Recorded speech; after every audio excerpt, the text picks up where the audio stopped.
Can a teenager's high school batting statistics really unlock the deep, explosive motives behind a major national controversy? That's quite the challenge, isn't it? It is, and that's the core of the submitted multidimensional motive analysis in the Hunter-Nadeau case. Welcome to The Critique, where we help you sharpen your focus the Kaizen way. So, quick question for everyone listening right now. If you've ever tried connecting the dots between, say, an OPS percentage and some geopolitical conspiracy. Yeah, just drop a simple Y in the comments. Let us know. We're diving right into this analysis immediately. Okay, let's get into it. All right, starting big picture. The main issue here, and it's a big one, is what we're calling scope detonation. The analysis, it just suffers from extreme fragmentation. It's trying to fuse these super detailed athletic stats with, high-stakes geopolitical fallout. And the result? It just completely loses its core analytical focus. It just detonates. Yes, scope detonation. That phrase, it really nails it perfectly, doesn't it? I think so. The sheer amount of just disconnected data. I mean, we're talking baseball stats, political assassination talk, high school rankings, all jumbled together. Right. It kind of feels like the analyst is just terrified of missing any possible link, you know? That could be. The weakness is super clear. The material just pivots randomly between these completely different subjects. There's no connecting thesis holding it together. None at all. We get this almost forensic level of detail on Hunter-Nadeau's athlete profile. His HS class of 2030 ranking. Oh, yeah. And the author spells out the exact formulas for advanced stats like OPS. I mean, down to the variables for walks, hits, sacrifice flies. Like, seriously deep in the weeds on the baseball side. Mm-hmm. And then, bam! Literally the next section, we jump straight into the cultural shockwaves after the Sky Meadow shooting and the Charlie Kirk assassination. It's whiplash. Total whiplash. You're comparing a high school kid's walk-to-strikeout ratio, BBK, to these heavy discussions about Antifa actions or Mossad plots. The contrast is just, it's stunning, but not in a good way. It completely destroys the cohesion. Yeah, it feels less like one analysis and more like, I don't know, two totally different research papers just stapled together awkwardly. I can kind of see the ambition though, right? The writer wants to argue that the pressure of being some top perfect game USA prospect somehow connects to the political violence. Okay, but how? That connection, that narrative bridge, it's just not there. It's missing entirely. Exactly. And without that bridge, including the whole sports profile just feels like noise. It actually swamps the really serious discussion about motive that's also trying to happen. Is there a risk here, you think, maybe by focusing on all this super complex but maybe irrelevant detail, the writers kind of created a smokescreen? Maybe hiding the fact that there isn't one single defensible argument? Like intellectual insecurity dressed up as rigor? Yeah, exactly. I think that's a very real possibility. So the suggestion for improvement here, well, it has to be pretty radical. Okay. The writer absolutely needs to commit. Pick one single defensible scope. Right. If the real focus is motive in the context of, say, the modern American culture war, discussing those claims about the left being shot through with pure evil, or that whole debate over whether the shooter was built by the party to kill. All that heavy political stuff. Then you have to cut the sports profile. Completely. Just excise it. Be ruthless. Okay, ruthlessness, but what if the sports angle is absolutely essential to what the author wants to do? If they have to keep Hunter-Nadeau, the athlete, in there? Then the thesis needs that clear, explicit bridge. And frankly, it probably needs to be shocking to even work. You have to spell out exactly how the intense pressure of elite high school sports leads directly to the specific political violence being discussed. That's a tall order. It is. So, for concrete examples, let's say you go purely political motive. Okay. Then dedicate the whole analysis to the fallout from the shooting. Analyze those specific claims you mentioned the left celebrating, the groypification idea, what Pambondi actually said about hate speech. That becomes your data set. Focus there. Makes sense. And if you keep the sports angle, then you anchor the critique by analyzing the motive for performance. Use those stats, Slesso Wild Sandy Cithra, Bibikata, to talk about that pressure. Right, the pressure to perform on the field. Yes, and then you need a really powerful, convincing thesis to connect that pressure to the wider events. Maybe something like failure to meet those statistical demands is a kind of microcosm for societal failure, and that fuels radicalization. Interesting angle. But you, the writer, have to deliver that connection, that miracle bridge. You can't just expect the reader to build it for you. You're the architect. Yeah, own the argument. Don't make us guess. That's the Kaizen approach, right? Focused effort, maximum results.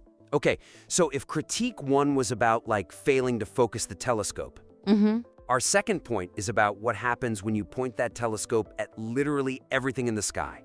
We're talking significance and relevance, or maybe the lack of it.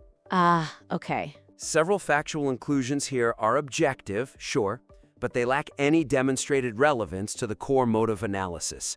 This creates unnecessary clutter, and honestly, it demands way too much trust from the reader. Right. This is the data dump problem we sometimes see. Just throwing information off the wall. Exactly. We get these really specific pieces of info dropped in, like the explicit listings for the Bunker Hill Community College Dean's List and merit lists, fall 2024, spring 2025. Not just the lists, but even the street address. 70 Everett Avenue, Chelsea, MA. Why do we need the exact address of the Chelsea campus? I have no idea.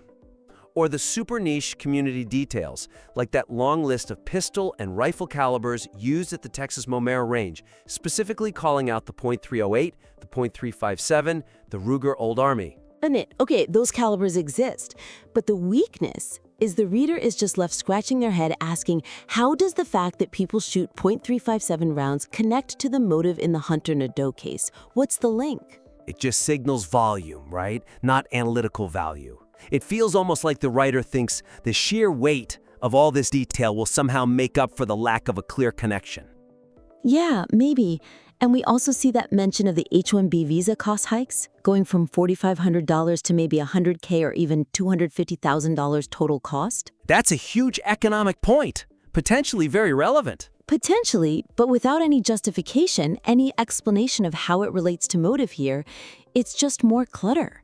It floats there. So the suggestion for improvement here is pretty straightforward, but it requires discipline, absolute analytical rigor. Meaning? Every single fact included must be explicitly justified as a key driver or at least an indicator of motive, or it gets cut, removed. The analysis has to state the connection clearly. No ambiguity. Precisely. Okay, I hear you. But let me just play devil's advocate for a sec. Go for it. If the goal is a multi-dimensional analysis, shouldn't we maybe include everything just in case? What if the fact that the Dean's List was announced exactly when Hunter Nadeau was supposedly having some off-season mental health crisis is the key? Then you have to argue it. Make that case explicitly. You can't just drop the date of the announcement and expect the reader to make this huge intellectual leap connecting a community college honor roll to some wider societal rage or the specific subject's breakdown. Right. That's just analytical laziness, basically. Expecting the reader to do the heavy lifting. Exactly. Okay, agreed. So let's give a concrete example. If you want to use that H-1B visa cost thing as an economic motive, Yeah? you have to explicitly state how that specific regulatory change might contribute to the actions or the mindset of the individual or group you're analyzing. How would you phrase that? You could argue something like the perceived elitism, maybe symbolized by this massive H-1B cost hike, creates a powerful, specific anti-establishment motive, and then explain how that resonates within the ideological world of, say, the shooter's online community. Yes. You perform the intellectual work for the reader. You connect the dots. Don't make them guess your genius. You have to prove that the author of Das Boot, Lothar Gunther Buchheim, disliking the movie adaptation has anything at all to do with this mode of analysis. Right, and if you can't draw that line clearly, Cut it. Gone. definitely. Okay, now before we hit our final and maybe the most critical point, quick question for everyone listening. Which do you think is a bigger crime in analytical writing? Is it scope detonation, let's call that D, or is it the data dump, U? Ooh, good question. Scope detonation D, data dump U. Drop a Dear You in the comments right now, folks. We're watching. We want to see what you think. Okay, great. Let's move to our final major point. This one addresses the very nature of the critique being written. Tone and audience alignment. Ah, the voice. Exactly.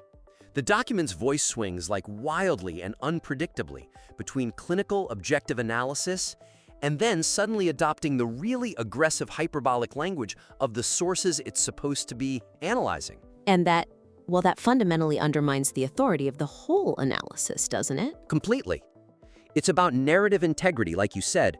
When you title something a multidimensional motive analysis, you're basically promising intellectual distance, right? Objectivity. Yeah, that's the expectation. But the material just doesn't deliver on that promise. It keeps slipping into this really charged internal commentary. Can you give an example? Sure, we see terms used referencing the shooter as a twink furry fucker who would assassinate someone. Wow, okay. Or just declaring, flat out, no qualification, the Democratic Party is the party of Satan. Yikes. So these are viewpoints found within the ecosystem being studied, right? Like in the online forums, maybe? Exactly. They reflect that deep, visceral anger that's out there, but they absolutely cannot become the voice of the analyst writing the critique. Because then you sacrifice analytical clarity for, what, emotional punch? Pretty much. And by using that kind of language, you instantly lose credibility with anyone outside that very specific, very engaged, and often pretty extreme online space. And we need to remember the goal here is likely to reach a broader American mainstream audience, one that wants rigorous, believable analysis, not more of the same rhetoric. Right. So when the analysis presents these conspiratorial claims, like the idea that Charlie Kirk was about to turn on Israel or that Mossad killed Kirk, Okay. those need to be treated strictly as data points. They reflect a specific type of motive, maybe anti-establishment anger, maybe conspiratorial thinking. They are evidence of a belief system. Not facts endorsed by the author of the analysis. Precisely. Not editorial comments thrown in. But hang on, isn't the raw emotion itself kind of the data point here? If the source material is full of online rage and polarization, like those comments about the left being shot through with pure evil, do we lose something important, some authenticity, if we totally sanitize the language? That is a brilliant question, and here's the key distinction, I think. You analyze the language, you don't adopt it. Ah, okay. Analyze, don't adopt? Yes, so the suggestion for improvement is actually pretty simple. Separate the analysis from the rhetoric. Maintain an objective, synthesizing voice throughout the entire document. Got it. So, like a concrete example, take the fallout from that Jimmy Kimmel incident mentioned, Okay. where the conflict is framed as, canceling Jimmy Kimmel as an act of war on one side versus justifying the murder of a young father of two on the other. Right, those extreme framings. You, the analyst, must discuss that as an observation of narrative conflict. You point out the dichotomy, you analyze why it's framed that way. But you don't join the fight. You don't pick a side in your analytical voice. You stay cool, authoritative, even when the subject matter is absolutely explosive. And that's critical, right? Because it lets you analyze extreme motives without sounding extreme yourself. Exactly. It maximizes the value of your findings for a potentially skeptical but still engaged audience.